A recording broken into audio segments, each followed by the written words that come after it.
Assalamualaikum warahmatullahi wabarakatuh.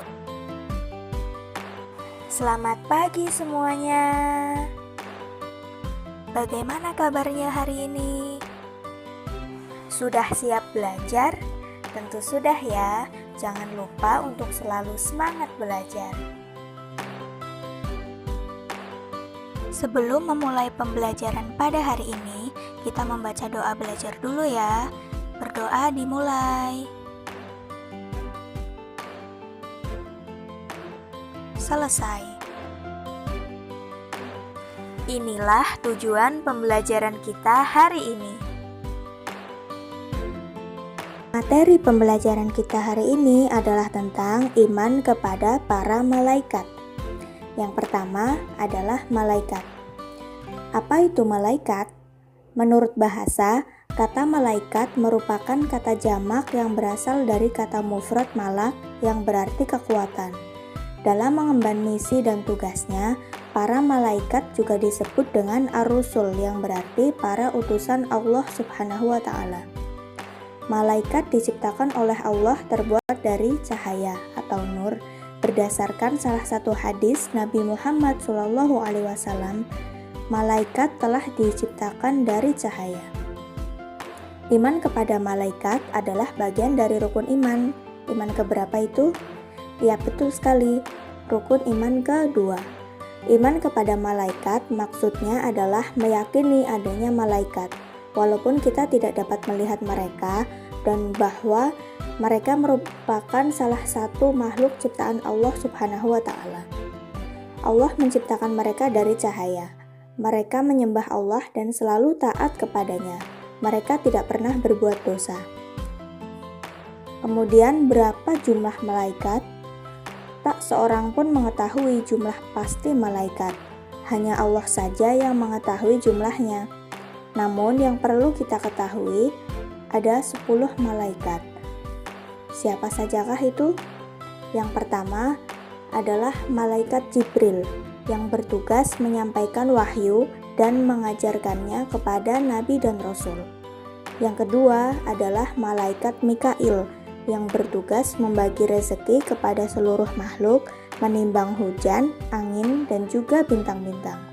Yang ketiga adalah malaikat Israfil, yang bertugas meniup sangkakala. Yang keempat, malaikat Israil, yang bertugas mencabut nyawa. Yang kelima dan keenam adalah malaikat Mungkar dan Nakir, yang bertugas memeriksa amal manusia di alam barzah. Yang ketujuh dan delapan, malaikat Raqib dan Atid, yang bertugas mencatat amal baik dan amal buruk manusia.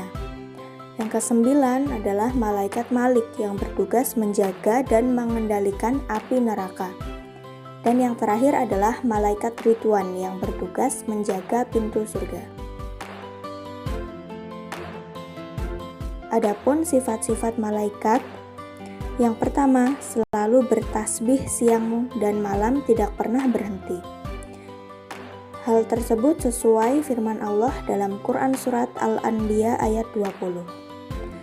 Sifat yang kedua adalah suci dari sifat-sifat manusia dan jin, seperti hawa nafsu, lapar, sakit, makan, tidur, bercanda, berdebat, dan lainnya. Yang ketiga, selalu takut dan taat kepada Allah Subhanahu wa Ta'ala. Yang keempat, tidak pernah maksiat dan selalu mengamalkan apa saja yang diperintahkan oleh Allah Subhanahu wa Ta'ala. Hal tersebut sesuai dengan firman Allah Quran Surat At-Tahrim ayat 6. Yang kelima adalah mempunyai sifat malu, sesuai hadis Nabi Muhammad SAW. Bagaimana aku tidak malu terhadap seorang laki-laki yang malaikat pun malu terhadapnya? Hadis riwayat Muslim. Yang keenam, bisa terganggu dengan bau tidak sedap, anjing, dan patung, sesuai hadis Nabi SAW. Nabi bersabda, barang siapa makan bawang putih, bawang merah, dan bawang bakung, janganlah mendekati masjid kami, karena malaikat merasa sakit atau terganggu dengan hal-hal yang membuat manusia pun merasa sakit. Hadis riwayat Muslim. Yang ketujuh, tidak makan dan minum. Hal tersebut sesuai firman Allah Quran Surat Az-Zariyat ayat 27-28. Yang kedelapan, mampu mengubah wujudnya. Hal tersebut sesuai firman Allah Quran Surat Maryam ayat 16-17. Yang kesembilan, memiliki kekuatan luar biasa dan kecepatan cahaya. Hal tersebut sesuai firman Allah Quran Surat Hud ayat 82. Materi yang kedua adalah jin, iblis, dan setan. Apa itu jin, iblis, dan setan? Kata jin berasal dari bahasa Arab, artinya menutupi atau merahasiakan. Yang dimaksud adalah bahwa jin tertutup dari panca indera. Maksudnya kita tidak bisa melihat jin. Jin adalah makhluk halus yang tidak dapat dilihat. Ia diciptakan dari api. Jin dibedakan menjadi dua. Yang pertama adalah jin kafir, yaitu jin yang membangkang terhadap perintah Allah Subhanahu wa Ta'ala. Para ahli tafsir berpendapat bahwa jin kafir adalah jin yang tidak memurnikan keesaan Allah. Mereka tidak percaya bahwa Allah itu hanya satu, sehingga dalam kekafirannya itu ada bermacam-macam jenis jin. Ada jin Yahudi, Nasrani, Majusi, dan ada yang menyembah berhala, dan lain-lain. Yang kedua adalah jin muslim, yaitu jin yang mengakui tentang keesaan Allah Subhanahu wa Ta'ala. Jin Islam setelah mendengar ayat-ayat Al-Quran, mereka langsung mengatakan bahwa Al-Quran itu menakjubkan dan dapat memberikan petunjuk ke jalan yang benar. Hal tersebut sesuai firman Allah Quran Surat Al-Jin ayat 1-3. Yang kedua adalah iblis. Kata iblis berasal dari bahasa Arab, yaitu iblas, yang artinya putus asa. Putus asa dari rahmat atau kasih sayang Allah. Sedangkan kata setan berasal dari bahasa Arab, yaitu syaitona, yang artinya jauh. Maksudnya adalah setan itu sangat jauh dari kebaikan dan sangat dekat dari keburukan atau kejahatan. Iblis dan setan adalah makhluk halus dari golongan jin. Makhluk ini diciptakan Allah dari api. Kerjanya merangsang keinginan nafsu rendah manusia. Iblis adalah makhluk yang pertama kali mengingkari perintah Allah. Setan identik dengan iblis dengan menyandang nama setan dan tidak hanya membangkang terhadap perintah Allah sebagaimana yang dilakukan iblis, tetapi juga menggoda manusia. Iblis sudah ada sebelum Nabi Adam diciptakan dan hidup dalam kalangan malaikat, yaitu di surga. Iblis tidak hanya mengingkari perintah Allah dan tidak mau menghormati Nabi Adam, tetapi juga berusaha menggoda Adam dan Hawa memakan buah terlarang, yaitu buah kuldi, sehingga Nabi Adam dan Hawa diturunkan dari surga ke bumi. Kemudian sifat-sifat dan perilaku jin, iblis, dan setan. Sifat-sifat jin. Yang pertama, tidak dapat dilihat oleh indera manusia. Yang kedua, diciptakan dari api yang sangat panas. Yang ketiga, ada yang mengakui keesaan Allah dan ada pula yang tidak. Kemudian perilaku jin. Jin juga diperintahkan oleh Allah untuk menerima syariat Islam sebagaimana yang diperintahkan kepada manusia. Menurut sebagian ulama, rupa, tabiat, kelakuan, dan perangai jin mirip manusia. Karena jin juga seperti manusia. Mereka pun ada yang baik dan ada yang jahat, ada yang muslim dan ada juga yang kafir. Jin juga memiliki tingkatan iman, ilmu, dan amalan tertentu berdasarkan keimanan dan amalan mereka kepada Allah Subhanahu wa Ta'ala. Walaupun jin Islam yang paling tinggi imannya dan paling soleh amalannya serta paling luas dan banyak ilmunya, tetapi masih ada pada diri mereka sifat-sifat tercela seperti takabur, riya, ujub, dan sebagainya.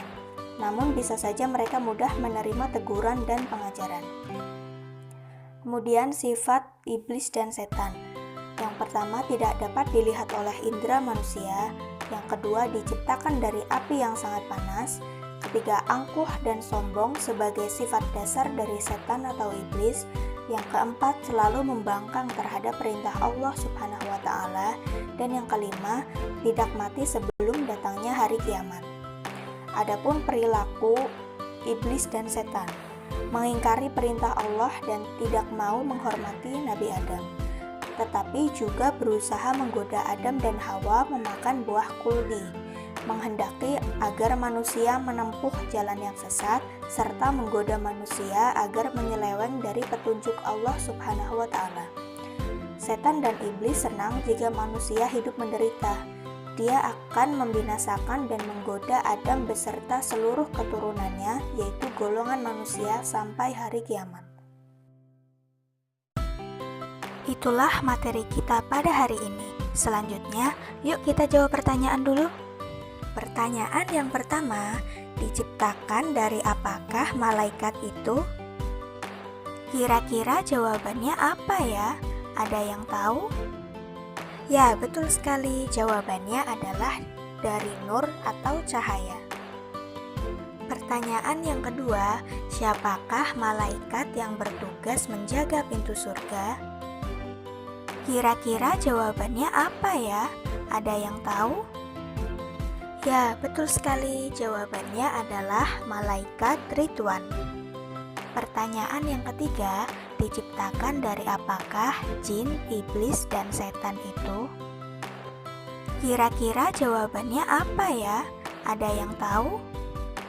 Ya, betul sekali. Jawabannya adalah dari api yang sangat panas. Nah, kita sudah selesai menjawab semua pertanyaan. Ada yang menjawab semuanya dengan benar? Selamat, kita beri tepuk tangan dulu untuk kita semua. Inilah kesimpulan pembelajaran kita pada hari ini. Nah, selesai sudah pembelajaran kita hari ini. Mohon maaf atas segala kekurangan. Semoga pembelajaran hari ini dapat bermanfaat untuk kita semua. Sebelum mengakhiri pembelajaran, kita berdoa dulu ya. Berdoa dimulai. Selesai. Saya akhiri. Wassalamualaikum warahmatullahi wabarakatuh.